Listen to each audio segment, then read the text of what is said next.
In Monster Hunter World, there are many aspects to consider when taking on a hunt. The target, your weapon, these are all important, but hunters who want optimal performance need to consider the build they use via the weapons and armor they wear. I'm Darcblade, and here are even more builds that I use for the bow. The skills that you can gain from armor and even some weapons can help shape your hunter into specialized hunting machines. With the bow, I find this weapon to be heavily utilized as a ranged DPS weapon.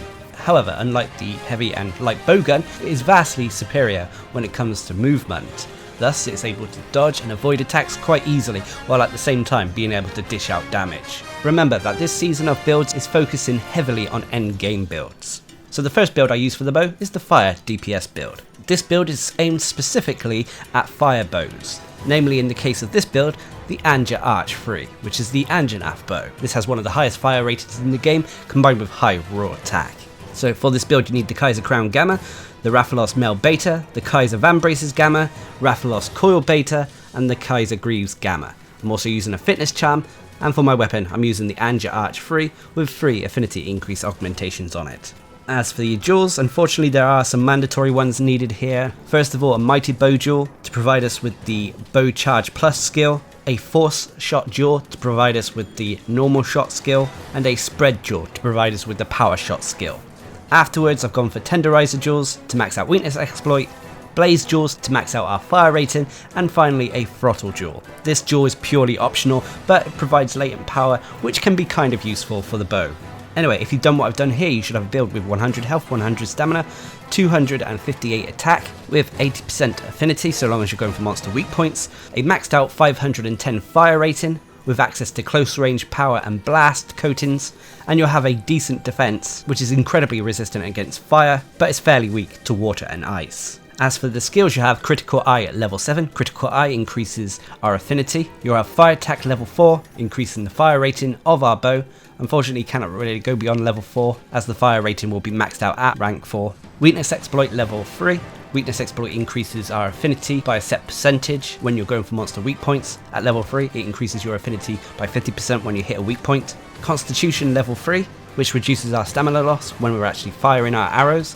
You only really need to go up to rank 3, as going beyond this, combined with Dash Juice, which you should be using with the bow, is the equivalent of the Constitution skill being maxed out. You have Normal Shots level 1, Normal Shots increases the damage of our shots performed with R2 or right trigger. Power Shots level 1, which increases the damage of our shots performed with circle or B. Latent Power level 1, which is a buff that kicks in after a set amount of time when you're fighting a monster, and it will provide you with an extra 10% affinity and 10% reduction in stamina depletion. And then finally you'll have Bow Charge Plus level 1, allowing us to charge up our bow by 1 extra charge. As for the set bonuses, you'll have 2 of them. First is Teostra's Technique, Master's Touch, which is completely useless on this build. Master's Touch normally prevents sharpness loss when you crit a monster, but as the bow doesn't have any sharpness, as I said, it's wasted. But unfortunately, the Teostra Gamma pieces we are using work out incredibly well with this build. And you also have the set bonus Rathalos Mastery Critical Element, increasing the elemental damage of our attacks when we land critical hits. So there we have it. As you can see, this is a DPS focused build, but there are lots of room for changes. You can swap out the Anjanath bow should you wish for the Rathalos bow if you want, which should give you 100% affinity, but as a result normally does less damage. You could swap out the Fitness Charm if you want for something like the Vitality Charm to give you a little bit more health and thus survivability, but given the bow's innate ability to dodge quickly and keep its distance from monsters, you shouldn't need to have to stack up on lots of defensive skills. As I said, one of the set bonuses, the Teostra's Technique, is wasted on this build, but regardless of that issue, this build is incredibly powerful, especially when used against monsters who are severely weak to fire. But anyway, let's move on to the next build, which is the Free Element Elemental DPS build, version 2.0. This build is again a DPS focused build, utilizing the elements found on the Turoth arrow weapons. The Turoth arrow weapons, found from Kulve Turoth, are some of the strongest elemental bows in the game, bar 1 or 2 exceptions. Unfortunately, most of them have their element hidden, so you need to unlock this to get their full potential. Their elemental ratings as well is normally higher than their KJARR or KJARR equivalents too. The main advantages that the KJARR weapons have over the Turoth arrow weapons is versatility in the build, as they have the critical element built in.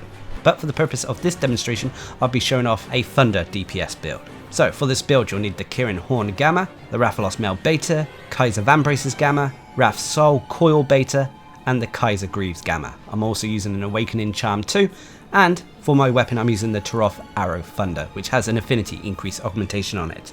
As for the jewels, unfortunately there are some mandatory ones needed here. A Force Shot, Spread and Mighty Bow Jewel are needed to gain the relevant bow skills. A Release Jewel is needed to bring out the full elemental rating of our weapon, and then afterwards I've gone for Tenderizer Jewels and added a few Expert Jewels. Anyway, if you've done what I've done here, you should have a build with 100 health, 100 stamina, 246 attack with 100% affinity so long as you're going for monster weak points, 460 thunder rating with close range and power coatings. You also have a decent defense, especially against fire and thunder, but you're fairly weak to ice. As for the skills, you have Critical Eye level 7, Thunder Attack level 3, Free Element Ammo Up level 3, allowing us to bring out the full elemental value of the weapon we are using. Windproof level 2, a byproduct of the gear but can help us resist wind effects from certain monsters. Blight Resistance level 1, a byproduct of the gear but can help deal with blight statuses. Normal Shots level 1, Power Shots level 1 and Bow Charge Plus level 1. You also have the set bonus Rathalos Mastery Critical Element, increasing elemental damage when you land a critical hit. So as you can see, this is a very strong DPS focused build, and it can work with any of the Taroth Arrow weapons, whether it be the Taroth Arrow Fire, Water, Thunder, whatever. But if you do decide to switch elements out, you're going to have to make a few adjustments. For example, the Kirin Horn Gamma will need to be replaced. This is because this piece of gear carries all the points required for the Thunder Attack skill. Personally, off the top of my head, the Korth Taroth's Fury Beta could be one such substitute, especially if you don't have the Release Jewel. This will max out the free element skill, and then afterwards unfortunately you would have to replace the expert jewels with jewels to match whatever element you are using. Alternatively, the Nergigante Helm Gamma could work, so just experiment a little if you're switching out the Taroth Arrow Thunder. But with lots of monsters being weak to the Thunder element, especially Elder Dragons, this is a build I fall back on often when tackling those monsters. Just be aware though, you have to manage your stamina a little bit more when compared to some of the other builds in this video. Anyway, let's move on to the next build, which is the KJARR or KJARR Elemental DPS build.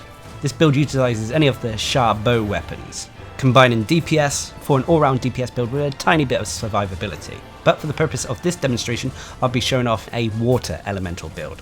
So for this, you'll need the Dragon King Eye Patch Alpha, the Empress Mel Beta, the Kaiser Vambraces Gamma, Empress Coil Gamma, and the KJARR Gamma. I'm also using a Fitness Charm 3, and for my weapon, I'm using the KJARR Bow Water with an affinity increase augmentation on it. As for your jewels, of course you need your mandatory ones for the bow, the Mighty Bow Jewel, Force Shot Jewel, and Spread Jewels. Afterwards, I've gone for jewels to max out the element of the KJARR Bow Water, so I've added Stream Jewels. I've then gone for Tenderizer Jewels to max out Weakness Exploit, and finally an Expert Jewel as I had a spare socket. Anyway, if you've done what I've done here, you should have a build with 130 health, 150 stamina, 258 attack, with 95% affinity so long as you're going for monster weak points, a maxed out 390 water rating with close range paralysis and poison coatings, with a strong defense especially against fire, but you're fairly weak to ice. As for the skills, you have the following: Critical Eye level 6, Water Attack level 3, Weakness Exploit level 3, Constitution level 3, Health Boost level 2, this will increase our maximum health, Peak Performance level 2, this will increase our raw attack so long as we have maximum health, Evade Window level 2, which increases the invulnerability period when we dodge a monster's attack, helping with our survivability a little, Normal Shots level 1, Power Shots level 1, Bow Charge Plus level 1, and Critical Element level 1. Critical Element, which is normally found on the Rathalos set bonus, increases the elemental damage of our attacks when we crit a monster. You'll also have the following set bonuses: Lunostra's Favor, giving us the Stamina Cap Up set bonus, increasing our maximum stamina from 100 to 150. So as you can see, this is a little bit of a jack of all trades build, and in all honesty can utilize any of the KJARR weapons. If you do swap out the KJARR weapon though, just remember to swap out the stream jewels to match whatever element you are using. Now while this build is not perfect, it's a little bit of a jack of all trades. There is lots of room for changes if you wish. For example, you can swap out that lone expert jewel for a vitality jewel to max out that health boost, providing you with 150 health, but for the most part I found this build very functional. It is a shame that peak performance doesn't do anything in regards to the elemental portion of your attacks, but it can still help in regards to the raw damage portion. You can also, if you wish, completely swap out the fitness charm for something you prefer, but if you do this, it means that you're going to have to manage your stamina a little bit more, similar to the free elemental DPS build. But regardless, this is still a strong build, able to bring down monsters quite quickly. Anyway, let's move on to our fourth and final build, which is the health regen build. This is a hybrid build combining defense and damage. Now whilst the bow naturally comes with decent survivability, this build aims to up the ante when it comes to defense even more, adding a lot of health regen options and more.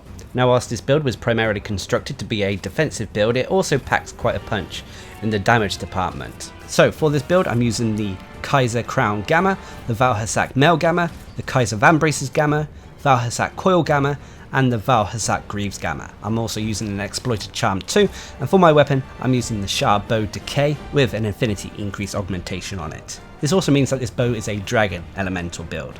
As for the jaws, I've gone for the bow mandatory ones first, so the Mighty Bow jaw, the Spread jaw and 4-shot jaw. Afterwards I've gone for Dragon jaws to max out our Dragon rating, Tenderizer jaws to max out Weakness Exploit, a Flawless jaw to max out Peak Performance, Physique jaw to add some Constitution, and finally Expert jaws to add some Critical Eye. Anyway, if you've done what I've done here, you should have a build with 100 health, 100 stamina, 258 attack with 100% affinity so long as you're going for monster weak points, a maxed out 310 dragon rating with average Elder Seal, with close range power and sleep coatings. You also have a decent defense against water and thunder, but you're fairly weak to the rest. As for the skill tree, I have Critical Eye level 7, Recovery Speed level 3. Recovery Speed increases the amount of health that is recovered naturally, which normally means your red portion of the health bar. Dragon Attack level 3, Weakness Exploit level 3, Peak Performance level 3, Recovery Up level 1, which increases the amount of health that is healed via healing methods. Normal Shots level 1, Power Shots level 1, Constitution level 1, Bow Charge Plus level 1, and Critical Element level 1. You also have the set bonuses Valhazak's Vitality, Super Recovery, allowing our health bar to naturally recover health over time past the red portion.